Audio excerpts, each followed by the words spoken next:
నిన్న జరిగిన దుర్ఘటన హైదరాబాద్ చరిత్రలోనే అతిపెద్ద దుర్ఘటన. అగ్ని ప్రమాదం ఏదైతే జరిగిందో ఒకటే కుటుంబంలో 17 మంది చచ్చిపోవడం అంటే నిజంగా కూడా మనసున్న ఎవరికైనా నిన్న ఆ సంఘటన దృశ్యాలు ఆ తర్వాత వాళ్ళ కుటుంబ సభ్యుల ఆర్తనాదాలు వింటే గుండె కదిలిపోయే పరిస్థితి.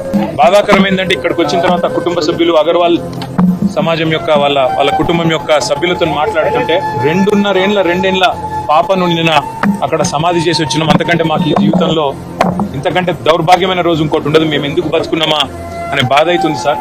మేము ఎవరిని నిందిస్తలేము, ఎవరిని ఏమంటలేము. కానీ ఇక్కడ అగ్ని ప్రమాదం జరిగిందని చెప్పంగానే ఏ ఫైర్ బ్రిగేడ్ అయితే వచ్చిందో అది నీళ్లు లేకుండా అరకొరగా వస్తే లాభమైంది, వసతులు లేకుండా వస్తే లాభమైంది. వచ్చిన ఆ ఫైర్ సర్వీస్ వాళ్ళు కూడా మాకు మాస్క్ లేదు కాబట్టి లోపలికి పోలేకపోతున్నామంటే ఇంతకంటే న్యాయం ఉంటుందా?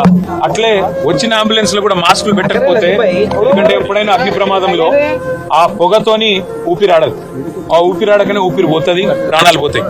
అట్లాంటప్పుడు ఆక్సిజన్ మాస్కులు లేకుండా, అట్లాంటప్పుడు వచ్చిన అంబులెన్స్ లో కనీస సౌకర్యాలు లేకుండా వస్తే ఎట్లా? ఆ సౌకర్యాలు ఫైర్ ఇంజన్ ల అంబులెన్స్ లో ఉంటే కొన్ని ప్రాణాలు బతుకుతుండే, కొంతమంది అన్న మా వాళ్ళు బతుకుతుండే అనే బాధ. వాళ్ళు ఎంత గొప్ప వాళ్ళంటే ఒకటే కుటుంబంలో 17 మంది చచ్చిపోయినాక కూడా వాళ్ళు అంటున్న మాట ఏంది ఇక్కడికి వచ్చాకంటే ఎవరిని తిడతలేరు, వాళ్ళు రాజకీయం చేస్తలేరు, ఎవరిని ఫలానా వాళ్ళు మంచోళ్ళు కాదు చెడ్డోళ్ళు అంటలేరు. కానీ మాకు జరిగింది ఇంకొకరికి జరగద్దు, కనీసం ఇప్పుడన్నా ప్రభుత్వం మేల్కొనాలి, ఇప్పుడన్నా ముందుకొచ్చి ఈ రాష్ట్రంలో ఈ నగరంలో మళ్ళొక్క ప్రాణం ఫైర్ యాక్సిడెంట్ లో పోకుండా కాపాడండి సార్. మాకు అంతకంటే ఏమొద్దు. దయచేసి మీరు వచ్చిండ్రు సంతోషంగా, భవిష్యత్తు ఇట్లా కాకుండా చూసుకోండి ఒకటే ఒక్క మాట వాళ్ళు చెప్తున్నారు.